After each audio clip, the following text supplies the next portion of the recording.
স্বদেশে তিনি যেভাবে নিগ্রহের শিকার হচ্ছেন তা সত্যিই দুঃখজনক। তার মেধা, শ্রমে ঘামে প্রতিষ্ঠিত গ্রামীণ ব্যাংকও আজ হুমকির মুখে। আসসালামু আলাইকুম। ডক্টর ইউনূস সাহেবকে নিয়ে সংসদে অসাধারণ বক্তৃতা দিয়েছেন বেগম খালেদা জিয়া, যা দেখে দেশবাসী খুশি হয়েছেন। চলুন দেখে নেওয়া যাক ভিডিওর বিস্তারিত।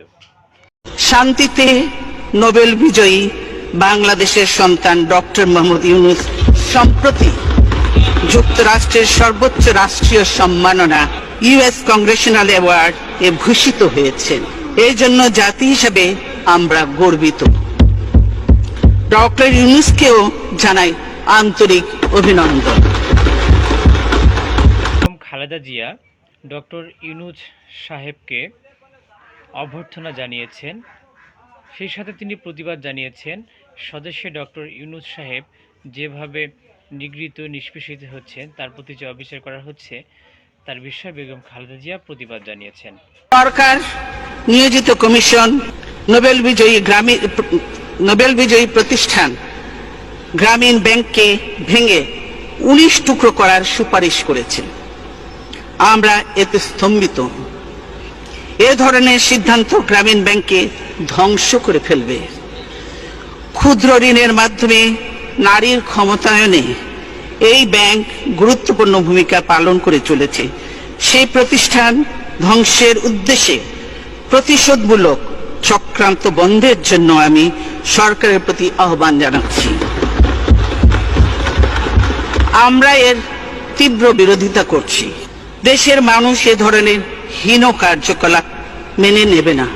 একটা প্রতিষ্ঠান ভেঙে ফেলা, ধ্বংস করা খুবই সহজ, কিন্তু এ ধরনের একটি প্রতিষ্ঠান গড়ে তোলা অনেক কঠিন ও শ্রমসাধ্য কাজ। গ্রামীণ ব্যাংকের ওপর রাষ্ট্রীয় কর্তৃত্ব আরোপের অপচেষ্টা চলছে। আমরা এরও তীব্র বিরোধিতা করি। রাষ্ট্রায়ত্ত ব্যাংকগুলো লুটপাট করে সরকার যে অবস্থা করেছে, তারা কি গ্রামীণ ব্যাংকেও সেই অবস্থায় নিয়ে যেতে চায়? আমরা ডক্টর ইউনূসের সমর্থনে এবং গ্রামীণ ব্যাংকের পক্ষে আমাদের দৃঢ় অবস্থানের কথা ব্যক্ত করছি।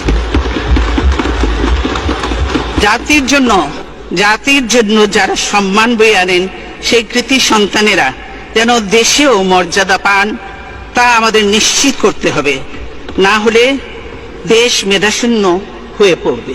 বন্ধুরা, সংসদে বেগম খালেদা জিয়ার এই প্রতিবাদী বক্তব্যটি আপনাদের কেমন লেগেছে তা অবশ্যই কমেন্টে জানাবেন। ভিডিওটি ভালো লাগলে অবশ্যই শেয়ার করবেন। ধন্যবাদ।